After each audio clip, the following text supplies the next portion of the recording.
मित्रों नमस्कार। आज हम पुरानी पेंशन योजना के क्या लाभ हैं इस पे बात करना चाहेंगे। पुरानी पेंशन योजना में कर्मचारी के वेतन से किसी प्रकार की कटौती नहीं होती, जबकि नई पेंशन योजना में कर्मचारी के वेतन से 10% और 10% नियोक्ता जमा कराता है। पुरानी पेंशन जो योजना है वो सेवावधि के हिसाब से आनुपातिक रूप से देय होती है। जैसे न्यूनतम 10 वर्ष की सेवा पर देय होती है और उसके हिसाब से जैसे जैसे सेवा अवधि बढ़ती जाती है उसके हिसाब से ये देय होती है। अलग अलग राज्यों में जो लेंथ ऑफ सर्विस है वो अलग अलग है। जैसे राजस्थान में 25 साल कर दी, कई राज्यों में 28 साल है और कई राज्यों में और ये 33 साल भी है। और 25 साल या 28 साल या 33 साल पर जो अंतिम वेतन है उसका 50% तक पेंशन हो जाती है और उस पर जो प्रचलित दर है डीए की, महंगाई भत्ते की, वो भी देय होती है। पुरानी पेंशन योजना में जितने वर्ष की सेवा की है उसके आधी संख्या तक जो है वो ग्रेजुएटी का प्रावधान है। जैसे कि किसी ने यदि 33 वर्ष की सेवा की है तो 16.5 महीने के वेतन के बराबर ग्रेजुएटी दिए जाने का प्रावधान है। और मान लो 15 महीने की 20 वर्ष की सेवा की है तो 15 महीने की ग्रेजुएटी, और उससे कम की है तो 28 की है तो 14 महीने की ग्रेजुएटी दिए जाने का प्रावधान है, जिसकी अधिकतम जो सीमा है 20 लाख रुपए तक है। पुरानी पेंशन योजना में पेंशन कम्यूट कराने का भी प्रावधान है।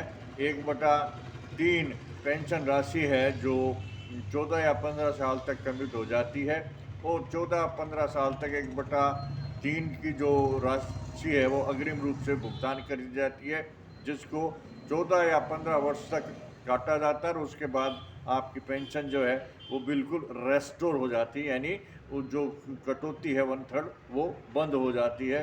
तो ये भी बहुत अच्छा फायदा है कम्यूटेशन का। और यदि कर्मचारी की बीच में मृत्यु हो जाए तो ये कम्यूटेशन राशि की कटौती बंद हो जाती है। जो पुरानी पेंशन योजना है इसमें फैमिली पेंशन का भी प्रावधान है। जो कर्मचारी को पेंशन मिल रही है उसका 30% तक जो है वो परिवार पेंशन दिए जाने का प्रावधान है और उस पर डीए भी दिए जाने का प्रावधान है।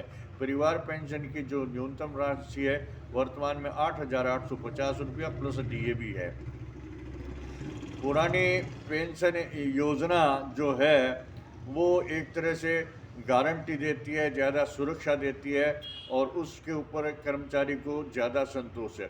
पुरानी पेंशन योजना के विस्तृत नियम बने हुए हैं जिसके अनुसार कर्मचारी को इस बात का संतोष है कि जो बने हुए नियम है उसके हिसाब से ये नियमित की जाएगी। पुरानी पेंशन योजना में ये भी प्रावधान किया गया है कि 75 वर्ष, 80 वर्ष, 85 वर्ष, 90 वर्ष, 95 वर्ष और 100 वर्ष की आयु पर और जो है 10, 20, 30, 40, 50% की बढ़ोतरी का भी प्रावधान किया हुआ है। तो ये भी कर्मचारियों के लिए एक बहुत बड़ा लाभ का कारण है और इसलिए कर्मचारी इस पर ज़्यादा विश्वास करते हैं। और जो पुरानी पेंशन योजना है उसमें परिवार पेंशन के साथ यदि कर्मचारी का, पेंशनर का कोई 25 साल से कम लड़का या विकलांग लड़का अथवा विडो परित्यक्ता लड़की है तो उसको भी जो है वो परिवार पेंशन दिए जाने का प्रावधान किया हुआ है। तो इस प्रकार के ये जो प्रावधान है पुरानी पेंशन योजना में होने के कारण कर्मचारी वर्ग है जो पुरानी पेंशन मांगने के लिए और ज़्यादा तत्पर है। मेरा ये वीडियो आपको लाभकारी अच्छा लगा होगा तो कृपया इसे लाइक करें, सब्सक्राइब करेंगे। फिर मिलेंगे किसी अन्य वीडियो में, तब तक के लिए धन्यवाद।